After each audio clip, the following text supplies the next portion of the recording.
अस्सलाम वालेकुम dear students.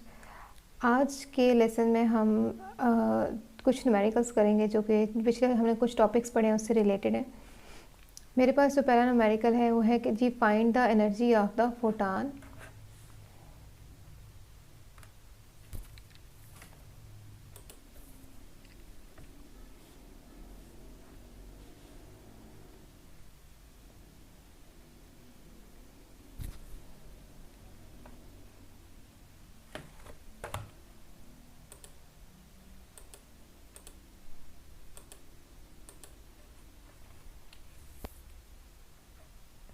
मेरे पास जो पहला न्यूमेरिकल है उसमें यह है कि find the energy of the photon in radio wave, जिसमें वेवलेंथ उसको गिवन की हुई है, उसकी एनर्जी फाइंड करनी है। इसको मैं लेमडा 1 बोलूँगी। Green light of the wavelength lambda 2 हो गई। X ray with wavelength lambda 3 हो गई। यानी कि मुझे 3 पार्ट है बेसिकली इस न्यूमेरिकल के, और इन तीनों पार्ट से मैंने क्या करना है, वेवलेंथ मुझे गिवन है और मैंने क्या फाइंड करनी है, इन तीनों की एनर्जी फाइंड करनी है। तो मैं इसको E1 बोलूँगी, E2 कहूँगी और मैं इसको E3 बोलूँगी। तो न्यूमेरिकल सॉल्व करना शुरू करते हैं, लेकिन उससे पहले आपको ये पता होना चाहिए कि मुझे कुछ ऐसा फार्मूला चाहिए जो एनर्जी और वेवलेंथ को क्या करे, रिलेट करे। तो मेरे पास जो जनरल फार्मूला है वो क्या है, E=hc/λ, जिसमें मेरे पास h प्लैंक्स कांस्टेंट है, c स्पीड ऑफ लाइट है और लैम्डा मुझे गिवन है और एनर्जी में मुझे फाइंड करनी है। तो इस फार्मूले के अकॉर्डिंगली मैं इसको सॉल्व करूँगी। शुरू करते हैं जी। डाटा बना लेते हैं।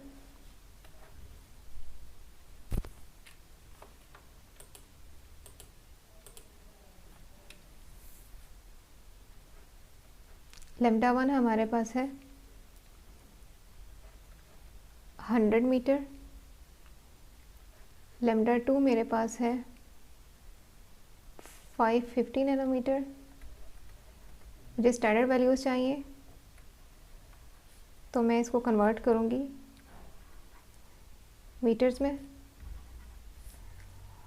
और लेमडा 3 मेरे पास है 0.2 नैनोमीटर।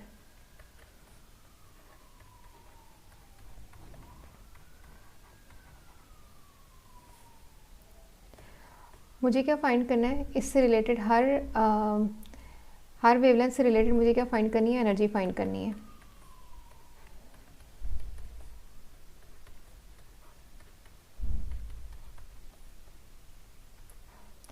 E1 के लिए मेरे पास क्या होगा, hc/λ1 वैल्यू पुट करते हैं। h की वैल्यू, h हमारे पास प्लैंक्स कांस्टेंट होता है जिसकी वैल्यू होती है 6.63 × 10⁻34।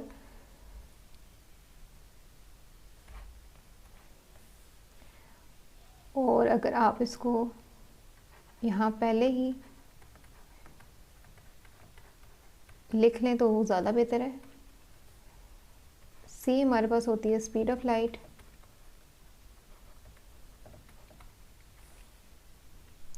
ताकि हमें न्यूमेरिकल में वैल्यू देख के आसानी से हम उसको क्या कर सकें, पुट कर सकें।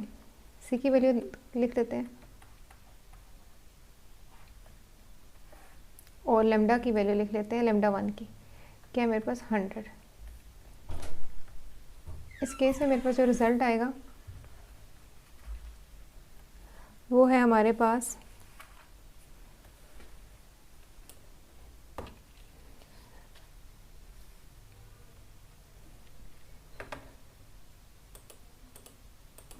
जी। तो स्टूडेंट्स कैलकुलेटर से सॉल्व करने के बाद हमारे पास इसमें जो आंसर आता है वो आता है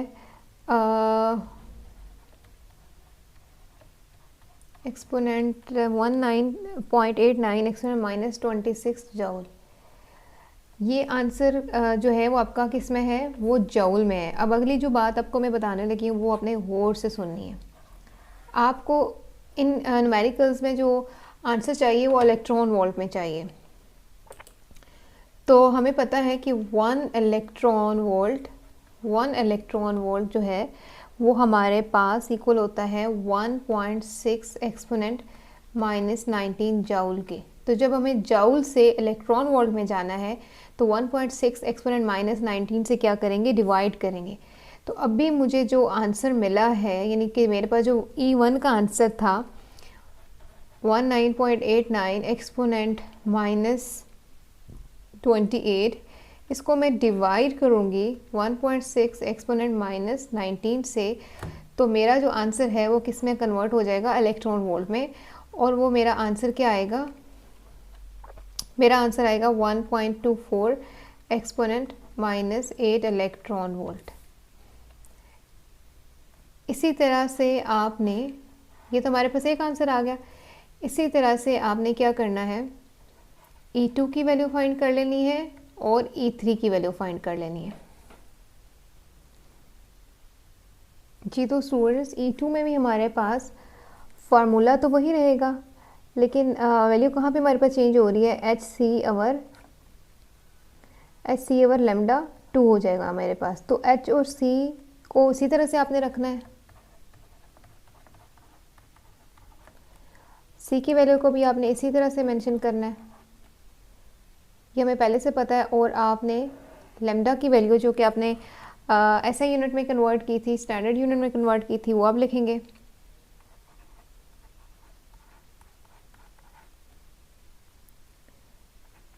तो मेरे पास जो आंसर आएगा फिर किस में आएगा, जॉल में आएगा।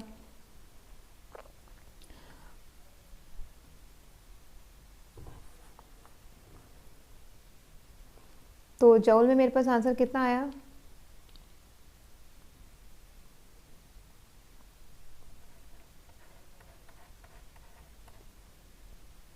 -17 जॉल। अब आपने क्या करना है, आपने इसको कन्वर्ट करना है किस में, इलेक्ट्रॉन वोल्ट में। तो आप अगले स्टेप में क्या करेंगे, 1.6 एक्सपोनेंट -19 से क्या करेंगे, डिवाइड करेंगे। और इसको जब डिवाइड करेंगे तो हमारे पास, यानी जॉल में आपके पास आंसर आया है, ये एक स्टेप। और अगले स्टेप में आपने क्या करना है कि 1.6 एक्सपोनेंट -19 से डिवाइड करना है। तो आपका जो फाइनल आंसर है वो किस में आएगा, वो आपका इलेक्ट्रॉन वोल्ट में आ जाएगा। सेम इसी तरीके से आपने E3 करना है। E3 के लिए आपको क्या करना है, E3 के लिए आपने HC और लेमडा 3 किया। ये ऊपर वाली वैल्यू तो सेम रही है ना, ऊपर वाला प्रोडक्ट तो आपके पास पहले से था, आपने उसी तरह से कर दिया, ठीक है। तो नीचे आपके पास जो भी वैल्यू है लेमडा 3 की, आप लिखेंगे कितनी वैल्यू थी हमारे पास, 0.2 एक्सपोनेंट -19। तो आपने इसको कैलकुलेटर से जब इसको सॉल्व किया तो आंसर किस में आएगा, आंसर आएगा जॉल में। जब आप उसको डिवाइड करेंगी, जॉल को डिवाइड करेंगी किस में, जो भी आपके पास आंसर आता है 1.6 एक्सपोनेंट -19 से डिवाइड करेंगी, तो आपके पास जो आंसर है वो कन्वर्ट हो जाएगा इलेक्ट्रॉन वोल्ट में। इस तरीके से हमारे पास E1, E2 और E3 तीनों जो है आंसर वो हमारे पास आ गए। अब हम चलते हैं न्यूमेरिकल नंबर नेक्स्ट की तरफ। कौन सा नंबर है हमारे पास, देखते हैं जी। अब इस न्यूमेरिकल में हमें गिवन है येलो लाइट ऑफ, इसका हम ज़रा देख लेते हैं कि येलो लाइट ऑफ, जैसे न्यूमेरिकल की स्टेटमेंट है उसके अकॉर्डिंगली डाटा बनाती जाती हूँ मैं, ताकि उसको सॉल्व करने में आसानी हो। ये मेरे पास है, नैनोमीटर से अंदाज़ा हो गया। आगे मेंशन भी किया हुआ कि वेवलेंथ है लेमडा, दैट मीन्स कि लेमडा है।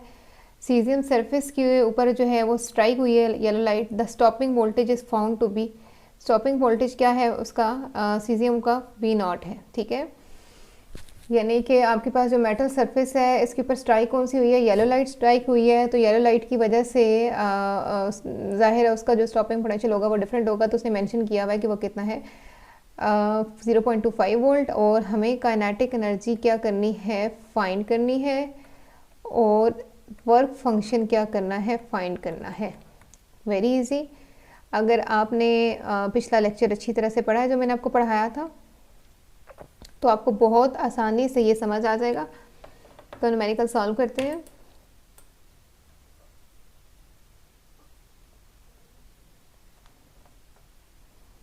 डेटा में मुझे क्या क्या गिवन है, डेटा में मुझे सिर्फ गिवन है वेवलेंथ।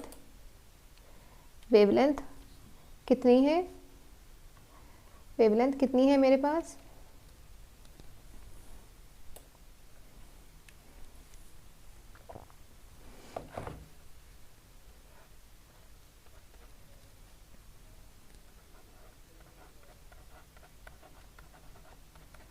इसको हम कन्वर्ट करेंगे किस में, मीटर में, जैसे कि पहले मैंने आपको बताया।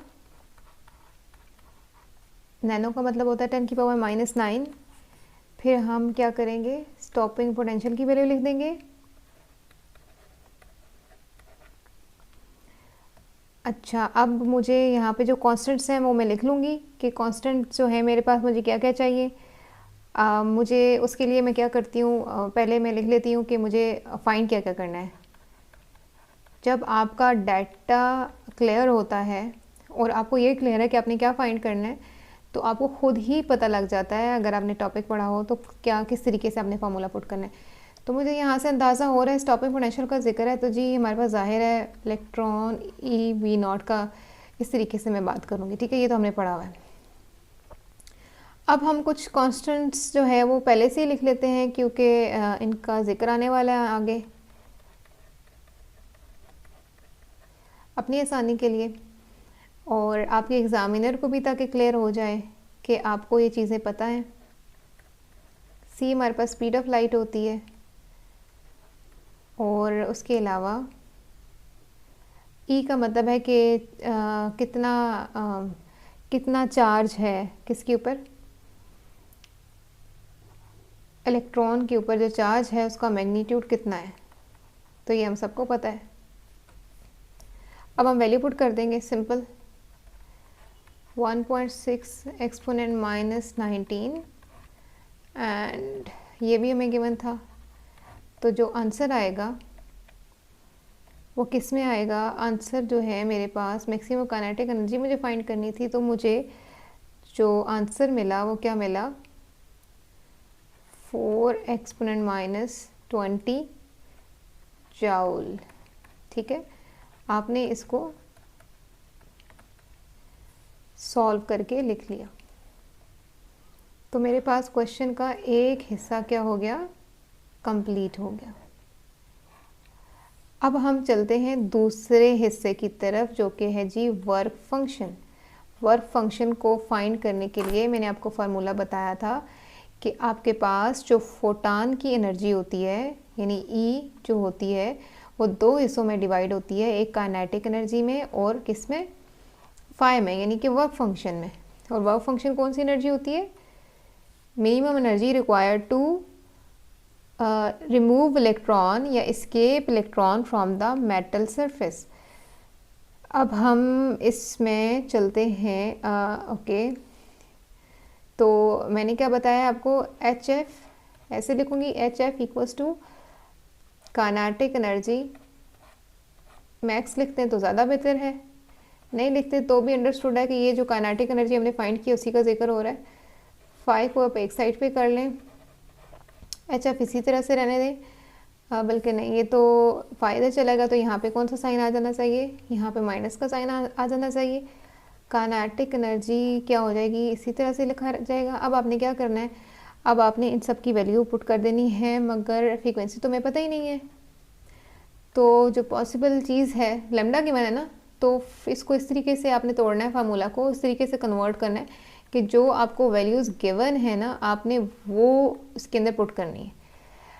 19 चैप्टर के न्यूमेरिकल मुश्किल नहीं है, लेकिन इनमें थोड़ा सा आपने अपना दिमाग को यूज़ करना है इस तरीके से कि थोड़ी सी स्मार्टनेस चाहिए आपको इनको करने के लिए, कि आपके पास जब मैंने आपको डेरिवेशंस करवा रही थी तो वो उन्हीं को बस आपने यूज़ करना है कि कब आपने फ्रीक्वेंसी का जिक्र करना है, कब आपने उसको यूज़ करना है, वेवलेंथ में किस तरह कन्वर्ट, ये आपकी अपनी अंडरस्टैंडिंग है और प्रैक्टिस है।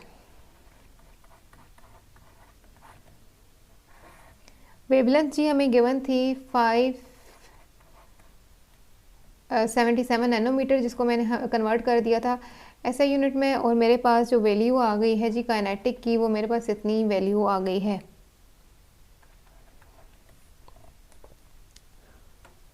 ओके, जब मैंने इसको फाइंड करके सारा सॉल्व किया तो मेरे पास जो रिज़ल्ट आया है वो आया है जूल में 30.4 एक्सपोनेंट -20 जूल। आप बिल्कुल इसी तरह से बार बार हम एक ही चीज़ पढ़ रहे हैं, अच्छी बात है, इससे हमें आइडिया भी हो जाएगा, प्रैक्टिस भी हो जाएगी और चीज़ें भूलेंगे भी नहीं।